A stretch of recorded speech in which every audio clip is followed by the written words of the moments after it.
नमस्कार दोस्तों, मेरा नाम शुभम सिंह है। आज हम बात करेंगे न्यूक्लिक एसिड के बारे में।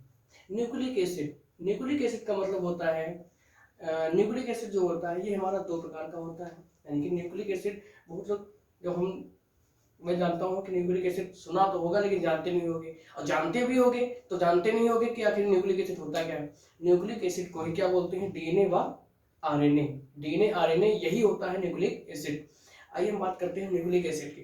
देखिए जो न्यूक्लिक एसिड होता है यानी कि जो डीएनए आरएनए होता है वो जो है एक पॉलीमर है। क्या है? पॉलीमर है। किसका पॉलीमर है? न्यूक्लियोटाइड का। तो ये न्यूक्लियोटाइड क्या हो गया? एक यूनिट हो गई ना। तो एक यूनिट को क्या बोलते हैं? मोनोमर। क्या बोलते हैं? मोनोमर। और जो ये तुम्हारा न्यूक्लियोटाइड है ये तीन प्रकार के कंपोनेंट से मिलकर बना होता है। पहला पेंटोज शुगर, दूसरा फास्फोरिक एसिड और तीसरा नाइट्रोजनस बेस। आइए हम बात करते हैं इसके डेफिनेशन की। पहले हम इसको हिंदी में देख लेते हैं। यानी कि वे कंपाउंड जो आनुवांशिक सूचनाओं को परिरक्षित करते हैं। क्या करते हैं? आनुवांशिक सूचनाओं को परिरक्षित करते हैं। यानी कि आनुवांशिक लक्षण आखिर आनुवांशिक सूचनाएं होती क्या है? यानी कि आनुवांशिक सूचनाओं का मतलब ये होता है कि माता पिता से उसके पुत्र में जो लक्षण ट्रांसफर होते हैं उन्हें क्या बोलते हैं? आनुवांशिक सूचनाएं। देखिए आगे क्या लिखा हुआ है सेल्स के अंदर। और बात करते हैं हम आखिर ये जो तुम्हारी कोशिकाओं में जो प्रोटीन संश्लेषण की जो प्रक्रिया होती है उसके लिए भी कौन रिस्पॉन्सिबल होता है? न्यूक्लिक एसिड ही रिस्पॉन्सिबल होता है। ठीक है, ये बात हो गई प्रोटीन संश्लेषण की। प्रोटीन संश्लेषण यानी कि प्रोटीन सिंथेसिस। तो ये प्रोटीन सिंथेसिस की जो आपकी प्रोसेस होती है ये भी जो है किसके द्वारा होती है? Nucleic acid. कौन सा न्यूक्लिक एसिड? आरएनए के द्वारा। यानी कि और पहले हम बात करते हैं आरएनए और डीएनए आखिर होता क्या है। यानी कि डीऑक्सीराइबोस न्यूक्लिक एसिड यानी कि डीएनए और राइबोस न्यूक्लिक एसिड यानी कि आरएनए। देखिए आज अभी हम बात करते हैं इसकी डेफिनेशन की। आगे क्या हो गया उसके बाद क्या है? वे कंपाउंड जो आनुवांशिक सूचनाओं को परिरक्षित करते हैं तथा सेल्स के अंदर प्रोटीन सिंथेसिस भी कराते हैं उन्हें क्या कहते हैं? Nucleic acid. आइए हम आखिर इसकी हम जो है इंग्लिश में बात कर लेते हैं। इंग्लिश में इसकी डिफिनेशन हो जाएगी। देखिए nucleic acid are biopolymers large biomolecules essential to all no form of life. The term nucleic acid is the overall name of the DNA and RNA. They are compounds of nucleotides which are the monomers made of three components. अब three components हमने तुमको बता रखे हैं। पहला क्या है? Pentose sugar, दूसरा नाइट्रोजनस बेस और तीसरा फास्फोरिक एसिड। फास्फोरिक एसिड का फार्मूला होता है H3PO4 यानी कि हाइड्रोजन के 3 मॉलिक्यूल, उसके बाद PO4 ऑक्सीजन के 4 मॉलिक्यूल और फास्फोरस का 1 मॉलिक्यूल। आइए हम बात करते हैं आखिर ये होता क्या है। देखिए अब हम बात करते हैं न्यूक्लिक एसिड की। देखिए न्यूक्लिक एसिड दो प्रकार के होते हैं, डीएनए और आरएनए। जो डीएनए होता है और आरएनए होता है उसमें देखिए हम आपको केवल एक पढ़ाएंगे, डीएनए या आरएनए। हम आपको पढ़ाएंगे डीएनए और आरएनए हम आपको नहीं पढ़ाएंगे। पर नहीं पढ़ाने का मतलब ये हमारा ये नहीं कि हमने आपको पढ़ाया नहीं है, हम पढ़ाएंगे। देखिए डीएनए और आरएनए में ज़्यादा अंतर नहीं होता है। अंतर होता है, क्या अंतर होता है? केवल उसकी शुगर में अंतर होता है, बाकी कोई अंतर नहीं होता, बिल्कुल डिट्टो सेम होता है। इसीलिए हम केवल एक पढ़ाएंगे, ठीक, उसके बाद हम तुम्हें डिफरेंस बता देंगे। ठीक है, तो आपके पेपर में आरएनए आए या डीएनए आए मैं तुम्हें जो डिफरेंस है वो बता दूंगा, बाकी सब कुछ सेम होता है। डीएनए आरएनए दोनों में पेंटोज शुगर होती है, दोनों में फास्फोरिक एसिड होता है, दोनों में नाइट्रोजनस बेस होते हैं। लेकिन पहला अंतर क्या होता है? पहला अंतर होता है उनके पेंटोज शुगर में। और दूसरा अंतर क्या होता है डीएनए आरएनए में? डीएनए आरएनए में दूसरा अंतर ये होता है कि डीएनए में एटीजीसी होते हैं और आरएनए में एयूजीसी। अभी आपको हम बिल्कुल डिटेल बताएंगे आखिर ये एटीजीसी और एयूजीसी क्या होते हैं, ये भी बताएंगे, आप निश्चिंत रहिए। देखिए सबसे पहले हमने आपको क्या बताया कि जो ये न्यूक्लियोटाइड है, आके बताइए जो ये डीएनए आरएनए है ये क्या है? न्यूक्लियोटाइड की जब कई न्यूक्लियोटाइड आपस में जुड़कर पॉलीन्यूक्लियोटाइड चेन बनाते हैं तो क्या बनता है? डीएनए या आरएनए। आइए ये बात करते हैं। देखिए हमने आपको अभी बताया कि जो न्यूक्लियोटाइड हैं ये क्या है? एक जब ये कई न्यूक्लियोटाइड आपस में जुड़ जाते हैं तो पॉलीन्यूक्लियोटाइड चेन बनती है, और यही पॉलीन्यूक्लियोटाइड चेन क्या होती है, जो है न्यूक्लियोटाइड, यही तुम्हारा क्या है, न्यूक्लिक एसिड है। आइए हम बात करते हैं आखिर ये तुम्हारे तीन कंपोनेंट, आखिर ये न्यूक्लियोटाइड कैसे बना। हम किसकी बात करेंगे, न्यूक्लियोटाइड कैसे बना। तो देखिए जो ये न्यूक्लियोटाइड है, न्यूक्लियोटाइड में तुम्हारे तीन कंपोनेंट है, तीन। हम पहले कंपोनेंट की बात करेंगे अभी। ये बात तो हमको तीनों की करनी है, सब कुछ बिल्कुल डिटेल समझाना है आपको, ठीक है। लेकिन शुरुआत कहाँ से करेंगे हम, न्यूक्लियोटाइड से। देखिए न्यूक्लियोटाइड यानी कि पेंटोज शुगर, पहला कंपोनेंट क्या है इसका, है पेंटोज शुगर। आइए पेंटोज शुगर की बात करते हैं। पहला कंपोनेंट क्या था, पेंटोज शुगर, शॉर्ट फॉर्म लिख रहे हैं हम, ठीक है। और हम बोल तो पूरा रहे हैं, ठीक, तो समझ जाना तुम लोग। देखिए पीएस का मतलब होता है पेंटोज शुगर। हम पहले कंपोनेंट की बात कर रहे हैं, पेंटोज शुगर।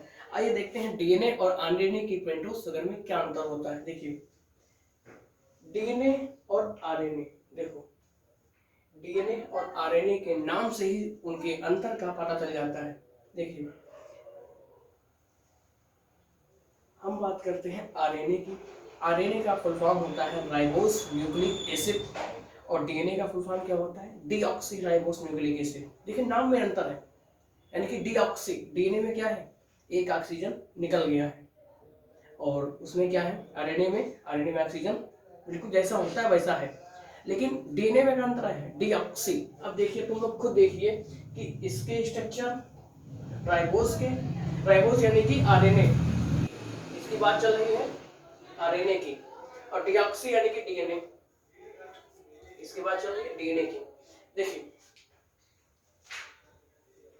देखिए पेंटोज शुगर, ये जो एक दो तीन ये जो कोने बने हुए हैं, ये प्रत्येक कोने पे क्या है, एक एक कार्बन है, ठीक है। अब देखिए इधर देखिए, ये तुम्हारा पहला कार्बन, दूसरा, तीसरा, चौथा और पांचवा, इसमें भी पहला, दूसरा, तीसरा, चौथा और पांचवा। अब देखिए देखिए इसमें क्या होता है कि जो डीएनए की जो आरएनए की शुगर है, ये बिल्कुल कंप्लीट है, हर कार्बन से ऑक्सीजन जुड़ा हुआ है, यानी कि OH ग्रुप जुड़ा हुआ है। देखिए पहले कार्बन से भी OH ग्रुप, दूसरे कार्बन से भी OH ग्रुप, यानी कि हर कार्बन से OH ग्रुप लगा हुआ है, ठीक है। आइए अब बात करते हैं डीएनए की। डीएनए की बात करते हैं, देखिए डीऑक्सी राइबोस न्यूक्लिक एसिड। देखिए इसमें क्या हुआ है कि जो उसका दूसरा कार्बन होता है, कौन सा कार्बन होता है, दूसरा, जो दूसरा कार्बन होता है वहां से OH ग्रुप जो है, देखिए यहाँ पे देखो आरएनए में OH ग्रुप लगा हुआ है, लेकिन यहाँ पे OH ग्रुप नहीं है, क्या हुआ है, डीऑक्सी, यानी कि डी यानी कि निकलना, ऑक्सी का मतलब ऑक्सीजन। ये तुम्हारा क्या है कि डीएनए में क्या हुआ है कि पेंटोज शुगर से क्या हुआ है, एक ऑक्सीजन का मॉलिक्यूल हट गया है, यानी कि डीऑक्सी, डीऑक्सी यानी कि निकल गया है, इसीलिए इसका डीएनए का जो पेंटोज शुगर में अंतर क्या है, इसकी डीऑक्सी है, उसकी राइबोज है। आइए अब बात करते हैं हम नाइट्रोजनस बेस की। देखिए नाइट्रोजनस बेस का मतलब होता है नाइट्रोजन के बने हुए क्षार, का मतलब होता है क्षार, और दूसरा होता है फास्फोरिक एसिड, फास्फोरिक एसिड का मतलब होता है H3PO4। देखिए अब हम बात करते हैं आखिर ये डीएनए, अब हम बात करने जा रहे हैं डीएनए की, यानी कि डीऑक्सीराइबोन्यूक्लिक एसिड, और हम बात करेंगे आरएनए की भी, दोनों की, लेकिन दोनों के साथ में करेंगे। अंतर तुमको बता, यानी कि अंतर तुमको बता रहे, देखो डीएनए आरएनए में पहला अंतर क्या हो गया, तुम्हारा पेंटोज शुगर में अंतर है, यानी कि आरएनए की जो शुगर है वो राइबोज शुगर है, और जो डीएनए की शुगर है वो कैसी है, डीऑक्सी राइबोज शुगर है, पहला पॉइंट। दूसरा पॉइंट क्या होता है, तुम्हारा दूसरा अंतर हो जाएगा डीएनए और आरएनए में, तुम्हारा दूसरा अंतर हो जाएगा कि इसमें ATGC और इसमें AUGC। देखिए इसमें AGC तो समान है, दोनों में AGC समान है, ठीक है। ये ATGC और AUGC क्या है, ये तुम्हारे नाइट्रोजनस बेस है, ये क्या तुम्हारे हैं, नाइट्रोजनस बेस। देखिए एडेनिन, ए का मतलब होता है एडेनिन, टी का मतलब थायमीन, जी का मतलब ग्वानोसिन और सी का मतलब साइटोसिन। इसमें देखिए एडेनिन, ग्वानिन, साइटोसिन तीनों समान है, लेकिन थायमीन की जगह पर डीएनए में थायमीन था, यहाँ पे क्या है, यूरेसिल है। ध्यान रखना क्या है, यूरेसिल है। तो डीएनए आरएनए में क्या अंतर हो गया कि डीएनए में एडेनिन, ग्वानिन, थायमीन, साइटोसिन पाए जाते हैं नाइट्रोजनस बेस, और आरएनए में क्या है, आरएनए में क्या है, एडेनिन, ग्वानिन, साइटोसिन तो पाए जाते हैं, लेकिन थायमीन के स्थान पर क्या होता है, यूरेसिल होता है। इसे इसलिए हम शॉर्ट फॉर्म में लिखते हैं कि डीएनए में एटीजीसी और आरएनए में एयूजीसी पाए जाते हैं। तो दूसरा अंतर क्या हो गया, थायमीन और यूरेसिल का। डीएनए में थायमीन पाया जाता है और आरएनए में यूरेसिल पाया जाता है। अब हम बात करते हैं जोड़ों की। देखिए जो एडेनिन है, जो एडेनिन है वो हमेशा डबल बंध के साथ, किसके साथ, डबल बंध के साथ ये टी से जुड़ेगा, डीएनए में टी से जुड़ेगा, और जो ये टी है वो डबल बंध के साथ ए के साथ जुड़ेगा, डीएनए की बात कर रहा हूं अभी। उसके बाद जी जो है वो हमेशा तीन बंध के साथ सी के साथ जुड़ता है, और सी हमेशा तीन बंध के साथ जी के साथ जुड़ता है। आइए हम बात करते हैं अगला, आगे बात करते हैं। और ये जो बंध बने हुए हैं ये कौन से बंध हैं, ये तुम्हारे हाइड्रोजन बंध हैं। कौन से बंध हैं ये सब, ये बंध तुम्हारे कौन से हैं, हाइड्रोजन बंध है। कौन सा बंध है, हाइड्रोजन बंध है, हाइड्रोजन बंध है।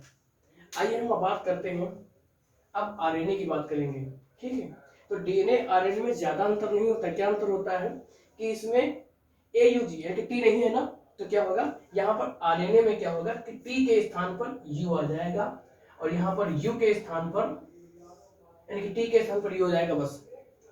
तो जो डीएनए में ए के साथ टी जुड़ता था, लेकिन आरएनए में कौन जुड़ेगा, ए के साथ यू और यू के साथ ए, ठीक है। ये तुम्हारा हो गया, समझिए। अब हम बात करेंगे आखिर ये पॉलीन्यूक्लियोटाइड चेन बनती कैसे है और न्यूक्लियोटाइड कैसे बनते हैं। आइए देखकर बात करते हैं। डन, ठीक है। अब हम बात करते हैं न्यूक्लियोटाइड की। आखिर ये न्यूक्लियोटाइड क्या होता है, देखिए न्यूक्लियोटाइड। अब देखिए हम न्यूक्लियोटाइड की बात करते हैं। देखिए ये तुम्हारी हो गई पेंटोज शुगर,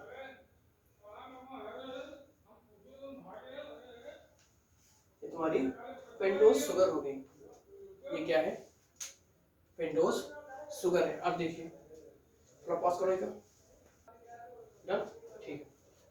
देखिए हम बात करते हैं न्यूक्लियोटाइड की संरचना की। आइए हम देखते हैं इसका स्ट्रक्चर कैसा होता है। देखिए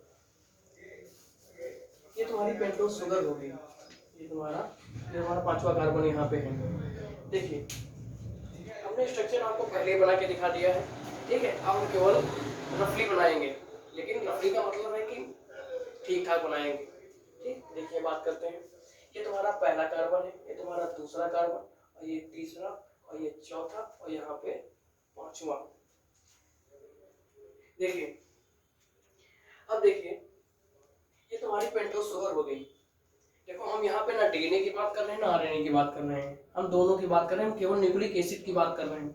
देखिए इसमें क्या होता है कि जब पेंटोज शुगर में, जब पेंटोज शुगर में पहले कार्बन से इस बंध के द्वारा कोई भी नाइट्रोजनस बेस जुड़ता है, नाइट्रोजनस बेस यानी कि नाइट्रोजनस बेस, नाइट्रोजनस बेस, कोई भी नाइट्रोजनस बेस, हम किसी का भी नाम नहीं लेंगे, हम सभी नाइट्रोजन बेस की बात करेंगे, यानी कि लेकिन कोई भी एक पेंटोज शुगर से केवल और केवल एक ही नाइट्रोजनस बेस जुड़ेगा। देखिए पेंटोज शुगर के पहले कार्बन से जब नाइट्रोजनस बेस जुड़ता है तो क्या बनता है, न्यूक्लियोसाइड बनता है। क्या बनता है तुम्हारा, देखिए हम यहाँ पे बात करते हैं पेंटोज शुगर और प्लस नाइट्रोजनस बेस, तब क्या बनता है, तब तुम्हारा बनता है न्यूक्लियोसाइड।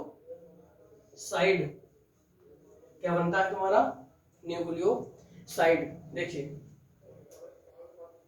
तुम्हारा क्या बनेगा, न्यूक्लियोसाइड बनेगा। तो ये तुम्हारा कौन सा न्यूक्लियोसाइड होगा, अगर जो ए जुड़ा है तो उसका क्या हो जाएगा, बताइए, मेरे पास को सुनो। देखिए क्या होता है कि जब पेंटोज शुगर के पहले कार्बन से जब नाइट्रोजनस बेस जुड़ता है तो क्या बनता है तुम्हारा न्यूक्लियोसाइड। और न्यूक्लियोसाइड तुम्हारे कौन कौन से हैं, देखिए तुम्हारा पहला न्यूक्लियोसाइड हो जाएगा एडेनोसिन। पहला क्या है, एडेनोसिन। दूसरा क्या है, साइटडीन। तीसरा क्या है, थाइमिडीन। चौथा क्या है, ग्वानोसिन। और पांचवा तुम्हारा कौन सा है, यूरिडीन। क्या है, यूरिडीन। आइए बात करते हैं आगे क्या होता है। आगे अब तुम्हारा ये क्या बन गया है, ये तुम्हारा न्यूक्लियोसाइड बन गया है। क्या बना है तुम्हारा, न्यूक्लियोसाइड।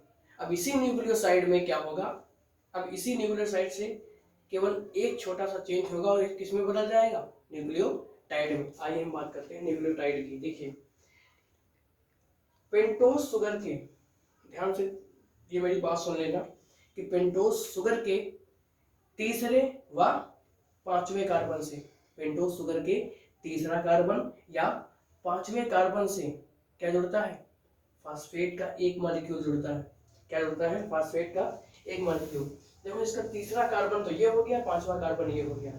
तो देखिए जो पहला न्यूक्लियोटाइड होता है उसमें जुड़ने वाला फास्फेट जो होता है वो क्या होता है, उसको जो है तीसरे कार्बन से जुड़ता है, जो सबसे ऊपर का होगा। सबसे ऊपर का होगा उसमें जो जो पेंटोज शुगर का तीसरे कार्बन से फास्फेट जुड़ेगा। तो हम क्या करेंगे, यहां से हम बंद बना के इसमें क्या करेंगे, एक फास्फेट जोड़ देंगे। क्या जोड़ेंगे इसमें हम, फास्फेट। अब हमने क्या किया है, पेंटोज वो जो थी, क्या नाम उसका था, pentose sugar plus nitrogenous base, जब उसके पहले कार्बन से जुड़ा था तब क्या बन गया था, तुम्हारा न्यूक्लियोसाइड। और इसी न्यूक्लियोसाइड में जब मैंने एक पेंटोज शुगर के तीसरे व पांचवें कार्बन से क्या किया है, एक फास्फेट जोड़ा है। फास्फेट का एक ही मॉलिक्यूल जोड़ा है। ये देखो ये जो हमने फास्फेट जोड़ा है ये किस में चेंज हो गया, तुम्हारा पहले था क्या, तुम्हारा पहले था न्यूक्लियोसाइड। और जैसे ही मैंने इसके तीसरे कार्बन से मैंने फास्फेट का एक मॉलिक्यूल जोड़ा तो ये न्यूक्लियोसाइड तुम्हारा किस में चेंज हो गया, न्यूक्लियोटाइड में चेंज हो गया। किसमें टाइड, किसमें चेंज हो गया, टाइड में। अब देखो इसका नाम क्या हो जाएगा, इसमें क्या हुआ है, इसमें केवल एक फास्फेट ही तो जुड़ा है। सब में क्या हुआ है, एक फास्फेट ही तो जुड़ा है। क्या जुड़ा है, एक फास्फेट। और एक को क्या बोलते हैं, मोनो। क्या बोलते हैं, मोनो। तो इस न्यूक्लियोटाइड का नाम क्या हो जाएगा, एडेनोसिन मोनोफास्फेट। क्या नाम हो जाएगा, एडेनोसिन मोनोफास्फेट। दूसरे का cytidine monophosphate, thymidine monophosphate, guanosine monophosphate और यूरिडीन मोनोफास्फेट। ये मोनोफास्फेट तुम्हारा ही क्या है, यही डीएनए सॉरी न्यूक्लियोटाइड है। क्या है, न्यूक्लियोटाइड है। आइए बात करते हैं इसके आगे की। अब देखिए पेंटोज शुगर और नाइट्रोजनस बेस के बीच में, सामने देखो बोर्ड पर कंसंट्रेशन करो, पेंटोज शुगर और नाइट्रोजनस बेस के बीच में जो इन दोनों के बीच में जो बंध बनता है उसको बोला जाता है एन ग्लाइकोसिडिक बॉन्ड। कौन सा बंध होता है, एन ग्लाइकोसिडिक बंध। एन ग्लाइकोसिडिक बंध किसमें बनता है, पेंटोज शुगर और नाइट्रोजनस बेस के बीच में। अब हम बात करते हैं पेंटोज शुगर और फास्फेट के बीच में कौन सा बंध बना है, पेंटोज शुगर और फास्फेट के बीच में कौन सा बंध बना है, तो इस बंध को बोलते हैं एस्टर बॉन्ड। कौन सा बॉन्ड बोलते हैं, एस्टर बॉन्ड बोलते हैं। आइए हम देखते हैं, ये तुम्हारा एक न्यूक्लियोटाइड तैयार है। अब ये तुम्हारा क्या बन चुका है, न्यूक्लियोटाइड। आइए हम आगे एक और बनाते हैं। देखिए अब फिर यहां से हम ये हो गया, ये है, ये ठीक है। अब देखिए ये तुम्हारा पांचवा कार्बन है। देखिए हम काउंटिंग करते हैं, 1 2 3 4 और 5। अब देखिए same process, ditto same process. N glycosidic बंध के द्वारा पेंटोज शुगर से एक नाइट्रोजनस बेस जुड़ेगा और फिर यही प्रोसेस। अब ये क्या बन गया तुम्हारा न्यूक्लियोसाइड, और ये न्यूक्लियोसाइड किस में चेंज होगा, न्यूक्लियोटाइड में। कब चेंज होगा, जब इसमें हम तीसरे कार्बन से एक फास्फेट जोड़ देंगे। अब देखिए ये न्यूक्लियोटाइड है, ये न्यूक्लियोटाइड है, दोनों न्यूक्लियोटाइड इसमें अलग हैं, लेकिन हमें बनाना क्या है, न्यूक्लियोटाइड की एक चेन बनानी है। तो जब चेन बनानी है तो इनको दोनों को जोड़ना पड़ेगा। कैसे जोड़ेंगे, क्या करेंगे, देखो हमने जो बात कही थी कि पेंटोज शुगर के तीसरे व पांचवें कार्बन से, तो जो सबसे ऊपर होता है उससे फास्फेट कहाँ जुड़ता है, तीसरे कार्बन से। अब इसके नीचे जो आया है वो फास्फेट कहाँ पे जुड़ेगा, इसके पांचवें वाले कार्बन से। जब हमको एक न्यूक्लियोटाइड को दूसरे न्यूक्लियोटाइड में जोड़ना होता है तो ऊपर वाले न्यूक्लियोटाइड के तीसरे कार्बन से जो फास्फेट जुड़ा है और जो नीचे वाले जो न्यूक्लियोटाइड है उसके पांचवें कार्बन से ये ऊपर वाला न्यूक्लियोटाइड जुड़ जाता है। देखो ये देखो कार्बन तुम्हारा था, अब ये जो है यहाँ पे ऐसे जुड़ जाएगा और इसके बीच में भी कौन सा बंध बना है, एस्टर बंध ही बना है।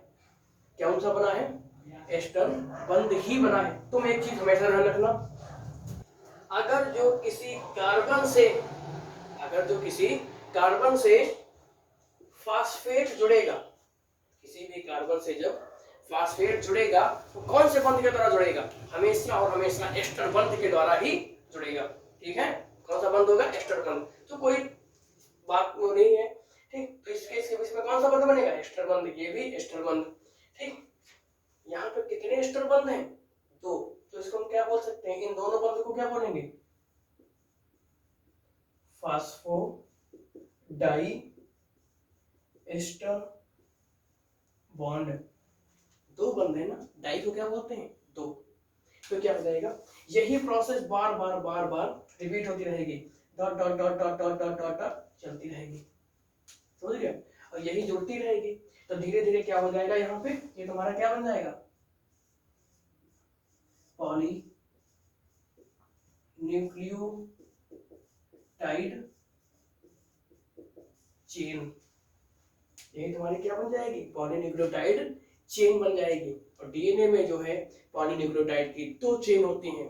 कितनी चेन होती हैं, पॉलीन्यूक्लियोटाइड की 2 चेन होती हैं।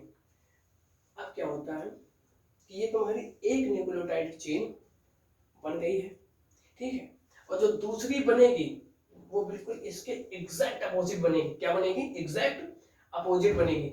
ठीक है, देखिए सबसे ऊपर कौन सा कार्बन है, 5वां, और यहाँ पे सबसे नीचे जब पहुंचेंगे तो कौन सा कार्बन होगा सबसे नीचे, तीसरा कार्बन होगा। कौन सा कार्बन होगा, तीसरा कार्बन होगा। तो देखो जो डीएनए की जो पहली चेन है उसका निर्माण कौन सी डायरेक्शन में हुआ है, जो तुम्हारी ये पहली चेन है उसका निर्माण कहां से हुआ है, 5 प्राइम से 3 प्राइम की ओर। किसकी ओर हुआ है, 5 प्राइम से 3 प्राइम की ओर हुआ है। देखो 5वां कार्बन सबसे ऊपर है और इधर जो सबसे नीचे देखेंगे तो सबसे नीचे का जो न्यूक्लियोटाइड होगा उसमें सबसे नीचे की कौन सा कार्बन होगा, तीसरा। इसीलिए क्यों, देखो डीएनए की न्यूक्लियोटाइड की जो पहली चेन होगी उसका निर्माण कौन सी डायरेक्शन में होगा, 5 प्राइम से 3 प्राइम, और जो दूसरी चेन बनेगी ये उसका बिल्कुल अपोजिट बनेगा। तो जब तुम्हारी दूसरी चेन होगी उसका डायरेक्शन क्या होगा, उसका डायरेक्शन होगा 3 प्राइम से 5 प्राइम। क्या होगा, 3 प्राइम से 5 प्राइम। ठीक है, अब देखो ध्यान रखना, अब हम बात करेंगे इसके। अब देखो हमने तुम्हें क्या बताया कि डीएनए में 2 पॉलीन्यूक्लियोटाइड चेन होते हैं और हमने तुमको बता दिया है कि पॉलीन्यूक्लियोटाइड चेन का निर्माण कैसे होता है। अब देखिए हम बात करते हैं, डीएनए में 2 पॉलीन्यूक्लियोटाइड चेन होती हैं और दोनों चेन जो होती हैं वो एक दूसरे के क्या होती हैं, कॉम्प्लीमेंट्री होती हैं। क्या होती हैं, कॉम्प्लीमेंट्री होती हैं, ऑल्टरनेट भी होती हैं।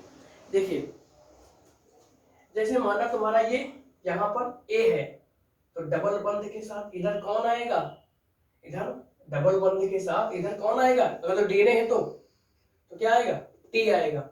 अब तो यहाँ पे जी है तो इधर कौन आएगा, दूसरी चेन पे सी आएगा, A T G C. A T के साथ जुड़ता है और जी सी के साथ जुड़ता है, और ए अब जो आरएनए है तो ए यू के साथ जुड़ेगा और जी सी के साथ जुड़ेगा। कोई दिक्कत नहीं, आराम से पढ़ो।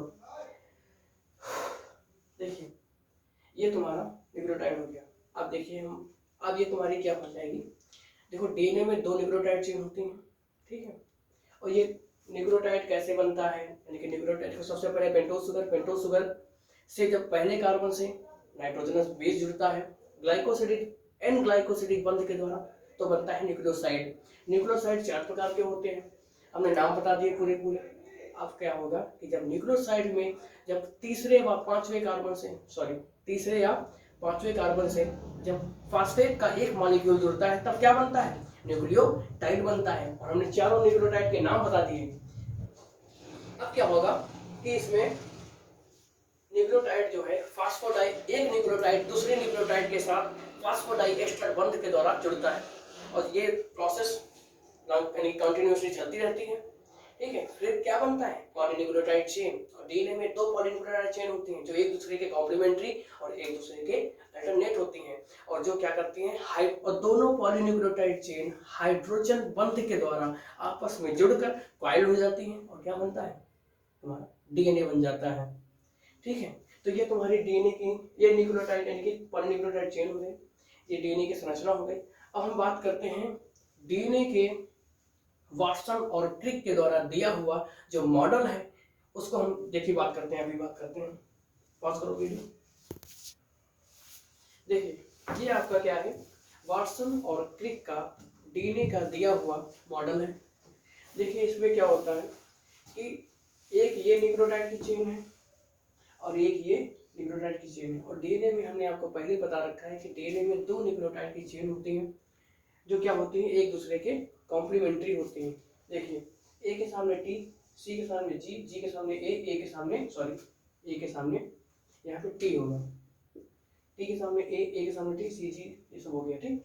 देखिए डीएनए की ये और ये, इसे बोलते हैं एक हेलिक्स बोलते हैं। क्या बोलते हैं इसे हैं, ये जो तुम्हारा बना हुआ है ये क्या है, ये तुम्हारा 1 हेलिक्स है।